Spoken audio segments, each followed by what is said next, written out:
வணக்கம். பஞ்சாங்கத்தில் நாள், நட்சத்திரம், திதி, யோகம், கரணம் என்று 5 இருக்கும். 5ம் பார்த்திங்கன்னா பஞ்சபூதத்தோட இணக்கம். இதில் நான் என்ன சொல்ல வரேன்னா, கரணத்தை பிடிப்பவர் என்றும் வெற்றி பெற்றது தான். கரணம் என்பது அவங்களுடைய மிருகம், அவங்களுக்கு இருக்கிற விஷயம். அதை ஆக்டிவேஷன் பண்ணாலே நம்மளுக்கு வர எந்த பிரச்சனை இருந்தாலும் சால்வ் பண்ணி தருவாங்க. கரணத்தை பிடிப்பவர்கள் வாழ்க்கையில் வெற்றி பெறுவார்கள். அதே போல் ஃபஸ்ட்டு பார்த்தீங்கன்னா பவகரணம். இவங்களுக்கு பார்த்திங்கன்னா செவ்வாய், மிருகம் பார்த்திங்கன்னா சிங்கம், அதிபதி செவ்வாய் இல்லையா?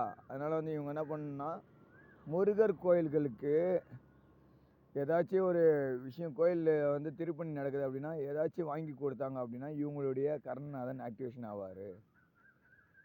எந்த கோயிலுக்காரர்கிட்டும் முருகர் கோயிலுக்கு கொடுத்துடலாம்.